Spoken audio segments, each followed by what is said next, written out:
El consumo de proteína de origen animal se recomienda por la Comisión Europea de Alimentos en su mayor capacidad de reducción de este tipo de alimentos, porque tenemos un consumo que es casi del 45 o del 40% de proteína de origen animal, y en realidad aconsejado es solamente el 15%. El consumo de proteína de origen animal es en nuestros países muy alto, y esto lleva a un tránsito intestinal lento. Este tipo de alimentos, en el caso del queso, de la mayor parte de las carnes, se toman hasta 3 días de digestión, y eso lleva, por supuesto, a un contacto de estos alimentos con la mucosa intestinal muy largo.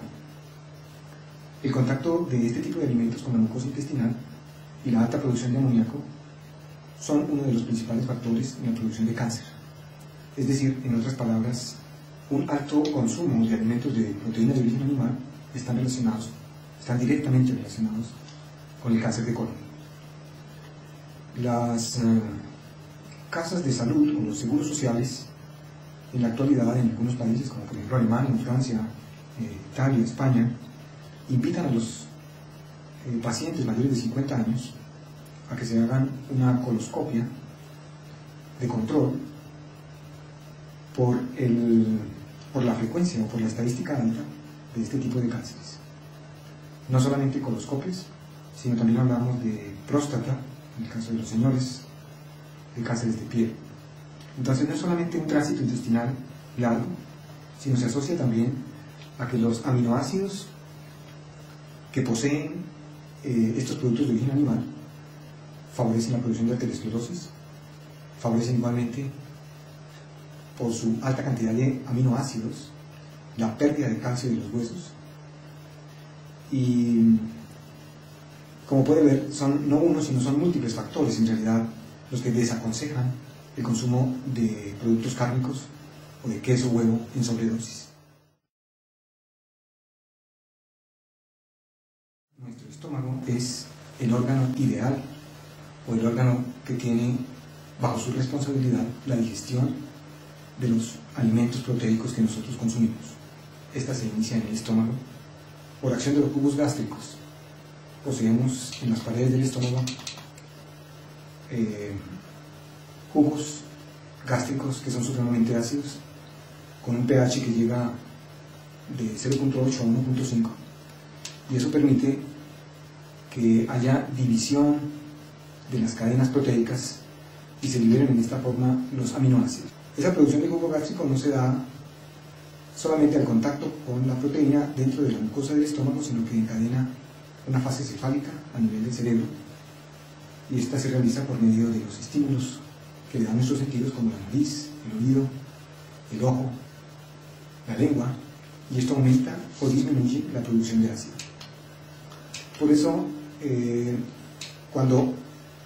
olemos algo agradable, esto favorece la producción de las proteínas. En el mismo caso de nuestros ojos, cuando vemos algo a través de una vitrina, si es una torta o algo similar a eso, aun cuando no tenemos un contacto para oler o para saborearlo, nuestros ojos también pueden desencadenar producción de ácidos a nivel del estómago. Entonces, una es la fase cefálica, o sea, lo que ocurre en nuestro cerebro, y a continuación aparece una fase gástrica, o sea, propiamente del estómago. Durante el consumo de este tipo de alimentos que son ricos en proteína, existen en el estómago receptores para este tipo de alimentos, primero, y segundo, la dilatación de la cámara gástrica, la dilatación del estómago en sí, lleva a producción de este jugo gástrico tan importante. A continuación tiene una parte muy interesante, y es el vaciamiento del estómago, o sea, con qué velocidad se desocupa el estómago. El estómago posee una entrada y una salida, pero la salida del estómago está condicionada por una fuerte capa muscular que se llama el bulbo gástrico, y el bulbo gástrico tiene una salida de 2 milímetros. Cuando el estómago está lleno, por el alimento que hemos consumido, se inicia una onda de contracción en la mitad del estómago, y eso lleva a presión sobre esa área muscular a la salida del estómago del bulbo gástrico, y finalmente en pequeñas porciones el estómago logra eliminar todo lo que está dentro de él. Decía que es interesante porque los productos, como los carbohidratos, que no tienen ninguna función dentro del estómago, pues habíamos dicho que la digestión de los carbohidratos se inicia en la boca, tienen un vaciamiento gástrico de 1 hora. Es decir, los carbohidratos, en el caso de los espaguetis blancos que comen los niños, que les agrada comer, sencillamente en 1 hora han salido del estómago y la cavidad está de nuevo desocupada. A diferencia de esto, si tomamos por ejemplo un huevo o un pedazo de carne, se toma de 5 a 6 horas dentro del estómago para poder ser digerido. Por esa razón nuestro consejo es que el consumo de alimento, primero que todo, se reduzca en forma máxima el consumo de alimentos de origen proteico animal, de proteína animal, y que se incline precisamente el consumo de proteína mejor a proteínas de origen vegetal. Las proteínas se demoran en el estómago, como lo hemos visto, porque allí se inicia ese proceso de digestión o de ruptura de las cadenas proteicas, y si las proteínas están envueltas en grasa, como ocurre con los fritos, entonces las proteínas se demorarán mucho más, porque el ácido del estómago no tiene la capacidad de actuar a través de las capas de grasa. Los alimentos fritos en pacientes que tienen problemas digestivos no son aconsejables.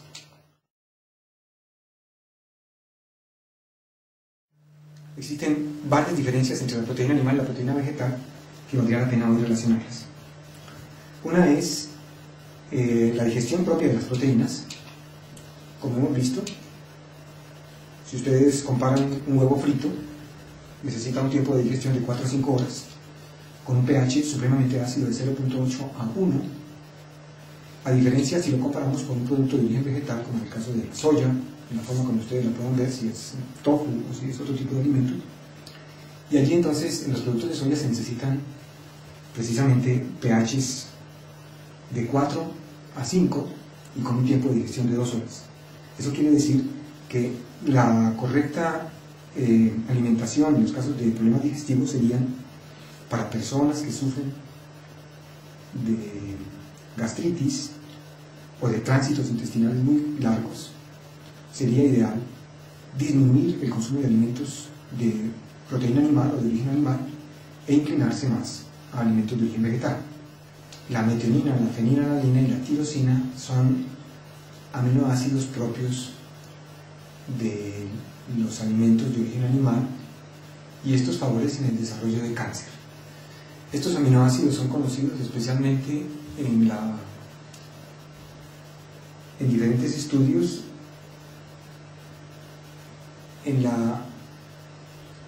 no podemos decir la producción, pero sí podemos decir que favorecen, que están de acuerdo o son factores que llevan a la producción de cáncer de colon, de cáncer de piel o de cáncer de próstata. Poseen otros aminoácidos como por ejemplo arginina o glicina, y estos tienen